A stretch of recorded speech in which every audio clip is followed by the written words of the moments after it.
Malalangin siya kay San Antonio. Pod po, Alperes. Crispin! Basilio! Nasaan na kayo, mga anak ko? Crispin! Tumigil ka na dyan. Magpasalamat ka sa Alperes na ikaw ay papakawalan na.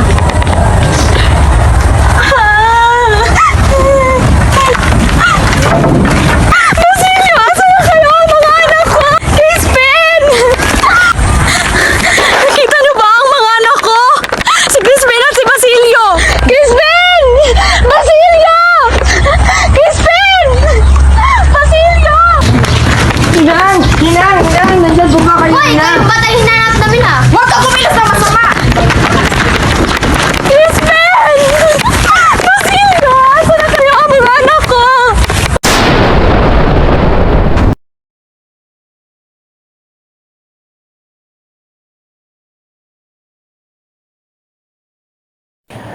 Nag-usap si Maria Clara at Crisostomo Ibarra sa gaganaping pagtitipon nilang magkaibigan. Ngunit, di gusto ni Maria Clara na makasama ang kura dahil pakiwara niya ay masama ang tingin ng kura sa kanya. Magandang tanghali. Malamig ang hangin dito sa labas. Baka kayo'y magkasakit. Magandang tanghali sa iyo, Padre. Napakasarap lumanghap ng sariwang hangin dito, Padre. At may inihandang pagtitipon sa bukid. Saan magaganap ang kasiyahan? Doon sa may bat. Pagkaumaga, dumating na ang magkakaibigan sa batis at ito'y nagtatawanan, ngunit sinuway sila ni Tia Isabel. Habang sila'y umuupo, pinakanta ni Iday si Maria Clara ng kundi man ng pinag-iisa.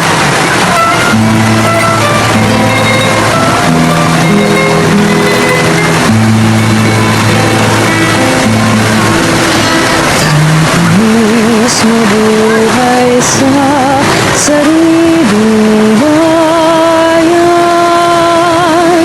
magiliwang lahat sa halip ng araw.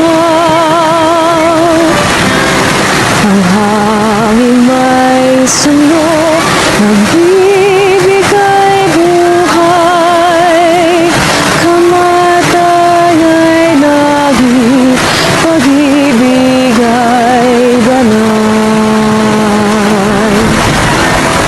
Kantamis mabuhay sa sariling bayan, magiliw ang lahat sa halip ng araw.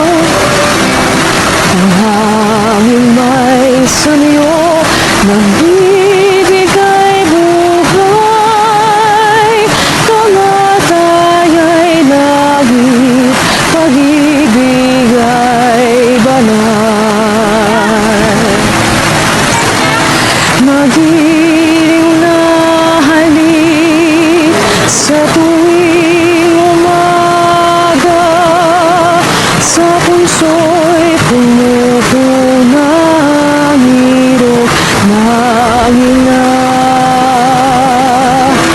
Pag-ising ng bunso, may ngiti sa mata, sa leeg ng hirang ikakawit na. Tamis ng paggabay ng dahil sa bayan, magiliwang lahat sa halip ng araw. Ang hangin ay samyo, nagbibigay buhay. Sa walang bayang ina at pagsinta. Sa walang bayang ina at pagsinta.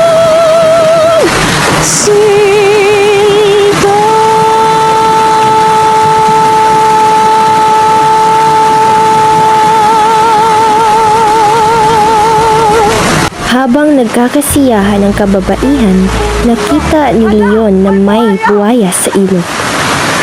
Tumalon ng bangkero upang patayin ang buhaya, ngunit nalagay sa peligro ang kanyang buhay at niligtas siya ni Chrysostom.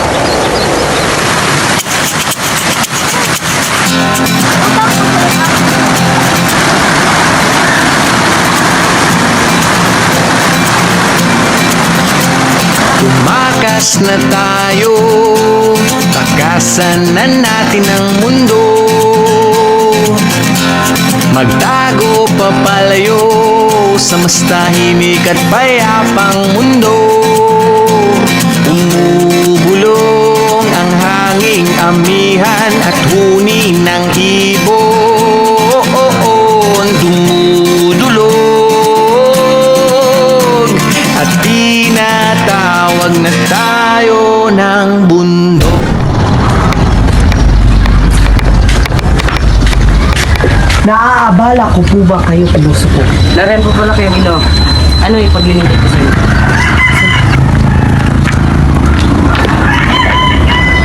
Ba't ka nagsusulat ng hieroglipiko? Sumulat ako sa hinaharap. Baka hindi ito magamit ngayon. Pero sa hinaharap, ang mga salinlahi ay matatalino. Anong wika ang gamit mo? Sa sariling wika natin, Tagalog. Pilit po ba ang gamitan ng hieroglipiko ang wikang Tagalog? Maaari, mas mabuting gamitin ang alpabetikong Pilipino kaysa sa Latin. Nais ko po sana makapagtayo ng paaralan bilang pag-aalala sa aking kasintahan. Baliw na pangarap yan. Pero kailangan mo makipagtulungan sa dapat na mga tao. Salamat po, pilosopo, at ako ay pupunta na sa kura. Sa gitna ng kasiyahan, naglalagablab ang tensyon laban na muling bubukas ang mga sugat. Magandang hapon, minamahal. Magandang hapon din, aking mahal. Aba, hindi man lang ako binati. Akala mo kung sino na pagkalabas ng Europa. Huwag mo lang siyang mansinin. Katulad ng ama, akala'y disente. Wala namang respeto sa simbahan. Patawad, Maria Clara, ngunit hindi ko na siya kaintiisin. Mana ang kanyang amay namatay na sa kulungan. Isa kang traidor. Hayaan kung iinsultihin mo ang pangalan ko, ngunit huwag mong babastusin ang ama ko. Crisostomo, wag. Alang-alang sa akin, huwag mo siyang saktan. Kung hindi lang kita mahal, matagal nang patay tong hayop na to.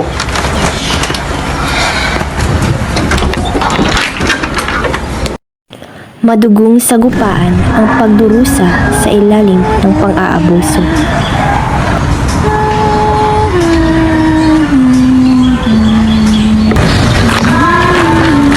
Gorgeous Sibyl! Bakit po, senyora? Sino yung kumakanta? Siya po ang baliw na si Sisa. Dalhin mo siya rito. Nandito na po si senyora. Pakantahin mo siya. Baliw, umawit ka. Na na na na na na na na. Magaling! Mga Gorgeous Sibyl, pwede na kayong umalis. Salamat po, senyora.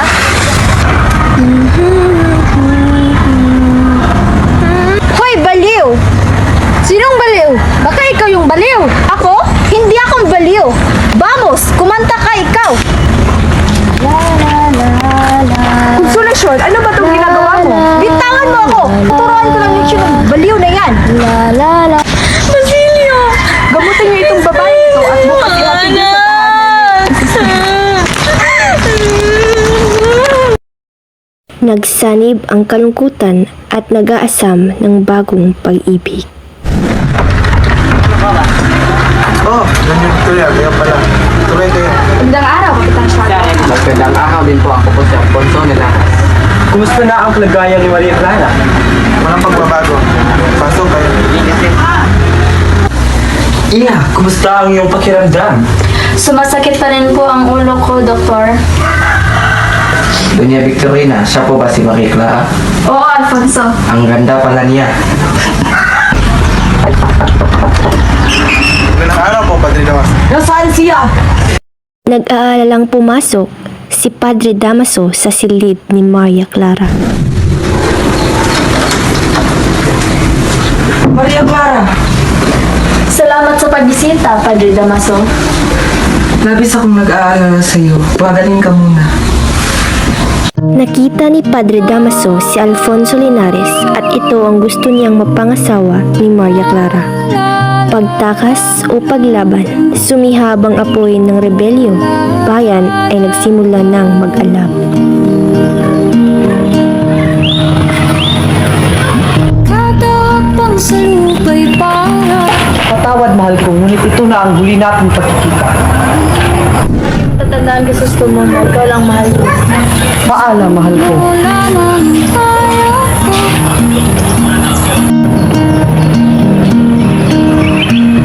Yung bigat sa mga problemang di masolusyonan agad. Parang wala nang bukas.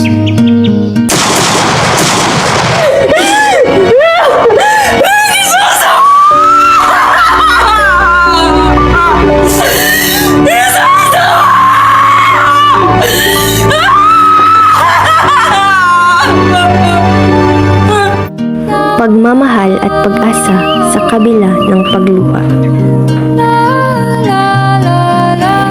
Habang tumatakbo si Basilio, nakita niya ang kanyang ina na nakahiga sa kalsada ng walang malay. Inay! Inay! Sino ka? Inay! Ako si Basilio, Inay! Hindi kita kilala. Inay! Huwag kang matakot sa akin! Anak mo ako, Inay! Basilio? Opo! Habang umiiyak si Basilio, dumating si Elias na kakaligtas lang kay Crisostomo. Sino po kayo, ha? Ako si Les. Anong balak kong gawin sa iyo, Ina? Gusto kong ipalibing sa sementeryo ang aking ina. Subalit wala akong pera. Kumuha ka lamang ng panggato. At malapit na rin ang kamatayan ko. Pagkatapos, sunugin mo ang aming mga katawan at maghukay ka. Kaya makita kang kayaman doon. Gamitin mo ito sa iyong kinabukasan. Naintindihan mo ba? Opo. Naiintindihan ko po kayo. Maraming salamat po. Kung matay ako, hindi ko masilayan ang aking bayan.